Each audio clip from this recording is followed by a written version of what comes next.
All right, we are here.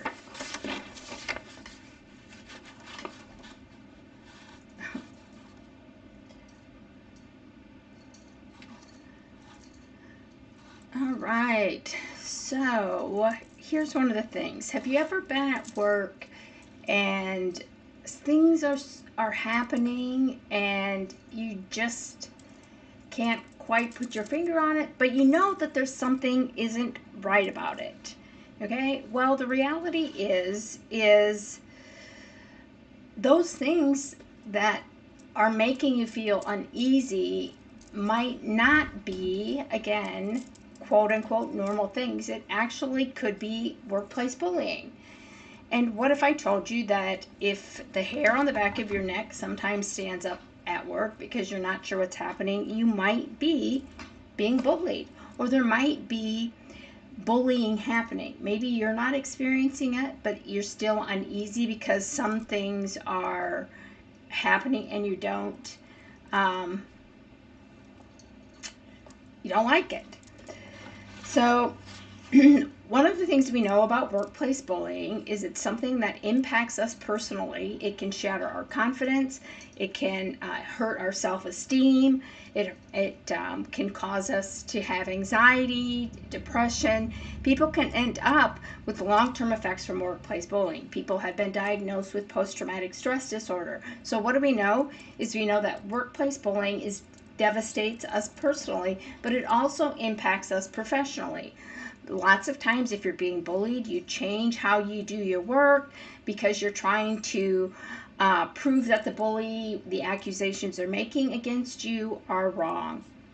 And here's what we know. The Workplace Bullying Institute found that about 30% of employees don't even realize they're being bullied until for long periods of times, right? So those initial and early signs around workplace bullying are really important, because the sooner you realize you're being bullied, then what you can do is you can manage it, okay? You can reduce the harm and the trauma as a result of it, okay? So how do you know? What are some of those early signs? Okay, so first off, I want to say this to leaders and people in HR is you're also ignoring the early signs of workplace bullying, and you're allowing those things to continue. And so sometimes the early signs, again, depending on where you come into a workplace when bullying is being developed, okay? So let me just clarify that statement. There's a cycle of workplace bullying as to how it develops. And in some organizations where there's been bullying happening for long periods of time, when you come into that organization, there's already bully culture. But the key for you is to realize early on that you're in bully culture. Okay, if that makes sense, right? So you might be coming into an organization where bullying is already happening, and you have to make the realization and understand the signs so that you can say, yes, this is bully culture, and this is where I'm working at, okay? Again, so first off, you're going to see people being treated, right? So if you're coming into an organization, you're likely not going to be the person they're targeting. Now, you might be as well, okay? But they probably already have a recipient of bullying that they're pretty comfortable with, and that's what you're going to be walking into, okay? If that makes sense, right? So you're going to come into meetings and you're going to see behavior that is very, very problematic, okay? So so again, they're going to start, you're going to see open criticism, okay? Now, they might not come out and, verbally abuse someone when a new person is there, but you're going to see, belittlement of your colleagues, and in a way that's both subtle but yet that you can pick up on it. So you might be sitting around a meeting, okay, and something is said about your colleague and you find it offensive and off-putting, and you're going to look around the room, and what's going to happen is everybody's going to look down. The person who said it is going to, you're going to see, they're going to feel empowered, and the person they said it to is going to, they might have their head down, but you're going to see you're going to see them physically cringe, okay, and from what was said. And people and bystanders are a good source of information for you when their body language is, their heads are down and they're not saying anything about clearly unprofessional behavior, okay?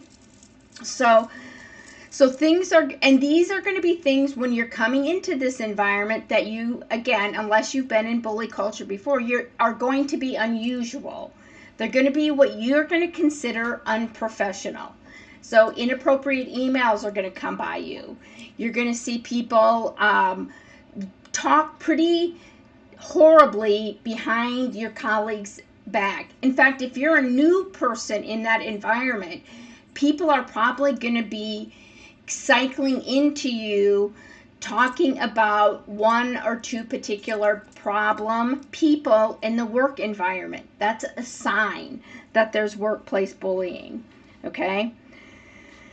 And again, if it's happening to you, okay, let's say now these things can influence you differently if you're the one being bullied, if that makes sense, okay? So I'm sorry, this is a little all over the place, but if you're cycling into workplace bullying, and then essentially you're going to see things that are red flags. Belittlement, there's going to be isolation, there's going to be talking about, again, particular people. You're going to see people, there's going to be a lot of behind the back, backstabbing and complaints about other people. But how do you know then if, again, because you can come into a work environment and have it cycle, and then you can be the one who's being bullied. You can be the recipient because somebody else has cycled out. So let's say that it's happening to you, okay? How do you know if you're the one it's being bullied, right? Because again, it's going to be very similar sorts of things. You're going to start to, people are going to criticize you, both publicly and behind your back and in email. And they'll come to your office and criticize you. They might do things subtly through email. They'll start to attack your work. And again, it will be small to begin with, then it will be bigger, and then it will be bigger, and it will be bigger. So maybe, and one of the things,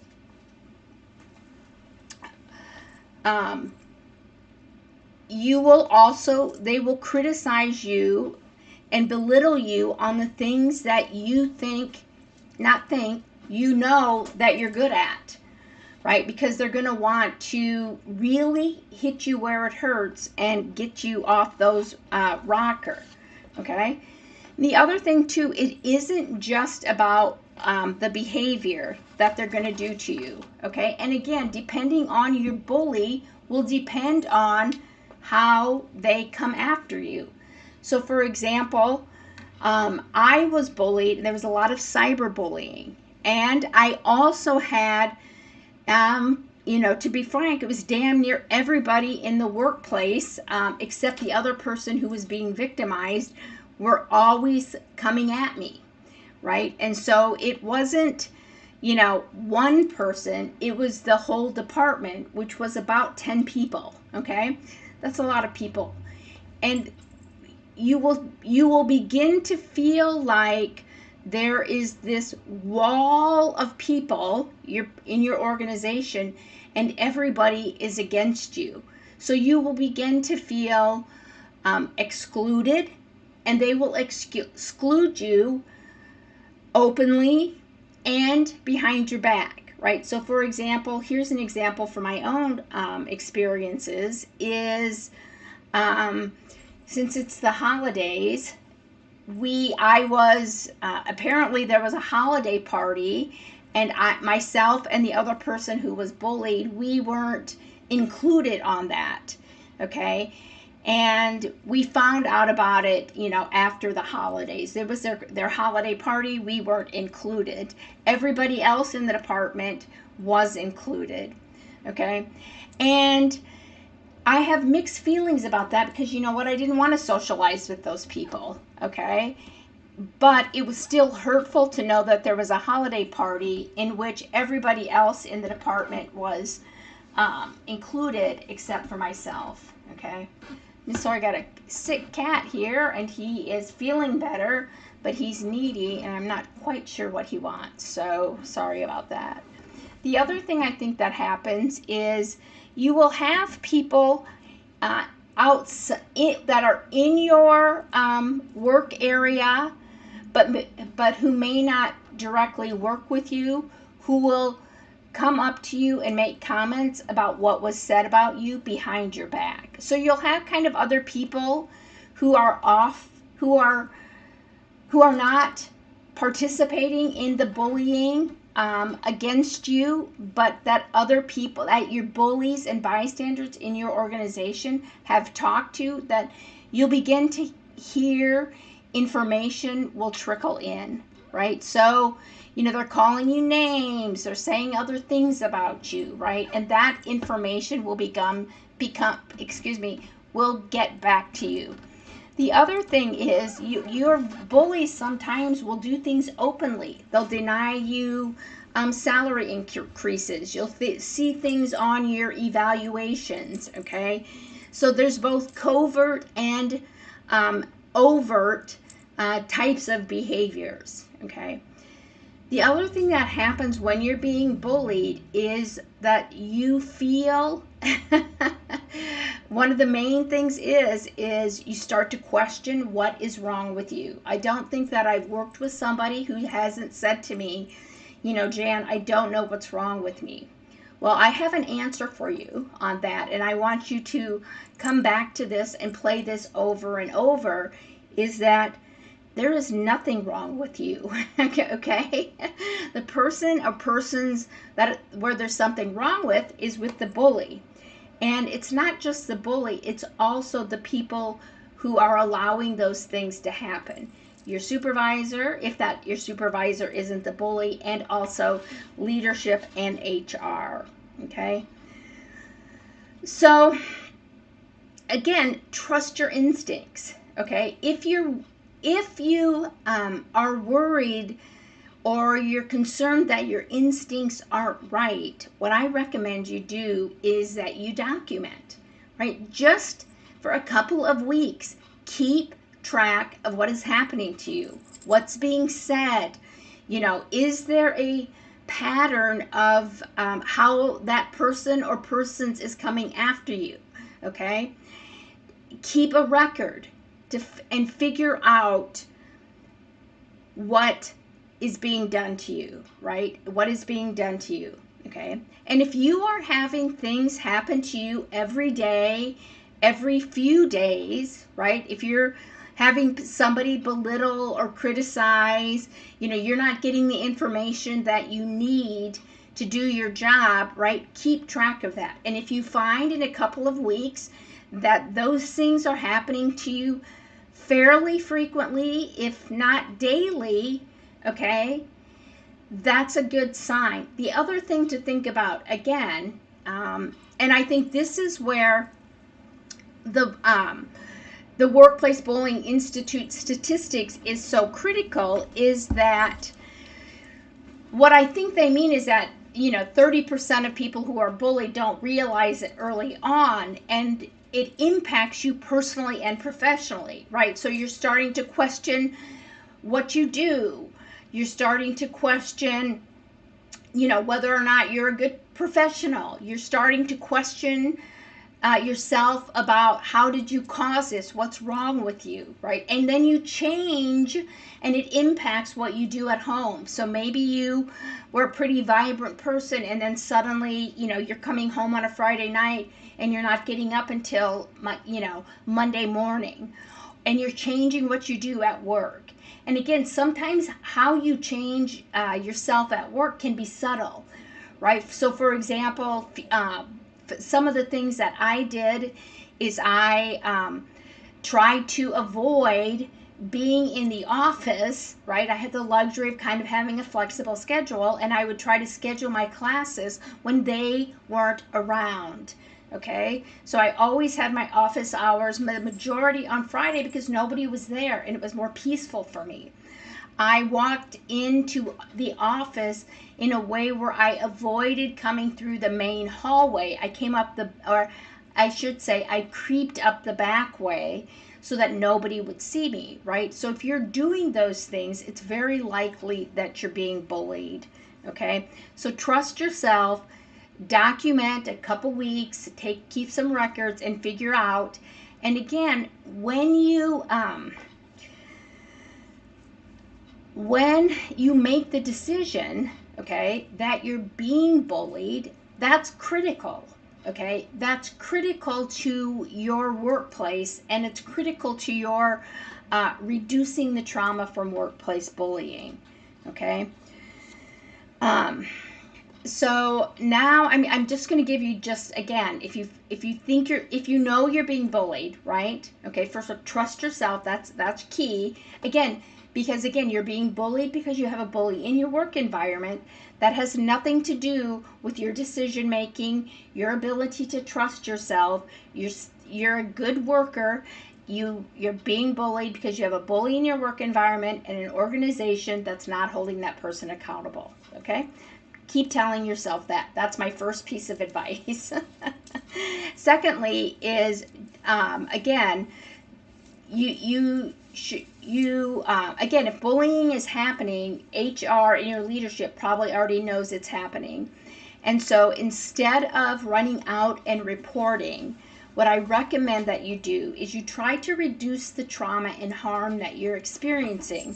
So when you've taken those records, one of the things that we often do, right, and I know from my own experience, I was really guilty of this, is I got sucked in to 99% of the bullying that was happening. So I frequently engaged with the bully.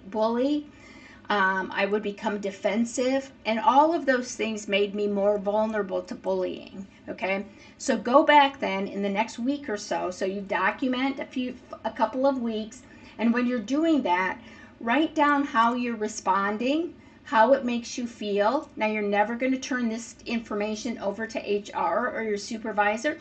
This is only for yourself. So what's key to reducing the trauma is figuring out how you're responding and what it's doing to you, okay? Because those are two things you can control, right? You can't control whether or not HR is going to hold that bully accountable, okay? So you can focus on the things you can control, and really that's you, okay? Doesn't mean you can't document, but you need to strategize and plan how you're going to report. Excuse me, doesn't mean you can't report. You just need to strategize how to do that, okay? But the first thing you can do is look at how you're responding, okay? So the best way to respond to a bully is short and only to work-related items, okay? And you do it in a factual way. You try to be devoid of emotion, right? And you only engage when you absolutely have to. And the other thing you can do is immediately put in a self-care plan for yourself, both at home and at work. So making sure, again, that you're engaging in your hobbies, that you're spending time with your loved ones, and that you learn how to disconnect and unplug from work when you go home. And what I mean by that is your work does not deserve you to think about them when you're being bullied. That means don't you dare think about work when you're at home. So you figure out a way that you can disconnect and not think about work when you're at home, okay? And maybe you need to give yourself 30 minutes when you get home to think about it, to process it, and then release it, and then pack it away in a little suitcase, and you can pick it up on your way when you're going to work, okay? So make sure that you're really taking care of yourself at home. The second thing that you can do, again, as part of that self-care plan, is make sure you're doing wellness strategies at work. Okay, that means practicing good grounding techniques. Okay, that means doing things that you enjoy even in a bully culture. So that might mean listening to music for 5 or 10 minutes. That might mean, going for a walk. That might be meditating for 10 or 15 minutes. If you have a lunch break, take it away from work if you possibly can.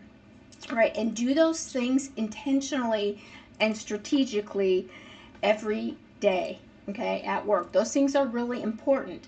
Those are things you can control, right? And so I think one of the things that happens, I know that one of the things that happens when you're being bullied is you feel powerless, you feel hopeless, but you have a lot of power. And by taking care of yourself at work, making sure that you're grounded and that you're emotionally grounded is really important. That's powerful. And you don't have to respond and react to the bully, okay? You can react to and respond to work-related things, okay? So the first thing I want to say as we close up here is that, first off, you don't deserve to be bullied. No one does, and no one should be bullied. And you deserve a work environment that is safe, that treats you with respect and dignity. And recognizing the early signs of workplace bullying is really important for you not only to know what kind of work environment you're in, but secondly, to be able to manage and reduce the harm and make sure that you're maintaining your power and your control in the workplace, and that you keep doing the best job that you're already doing, and that you don't let the bully take away from that. So I hope that is helpful. If you have any questions, as always, you can respond to me wherever you're seeing this. And then you can also go to stopbullyculture.com. I highly recommend it. There's a lot of good resources there. And also you can always email me at jan@stopbullyculture.com. And as always, thank you so much for being here, and I will see you next Tuesday, because I will be doing these lives on Tuesday at 5 from now on. So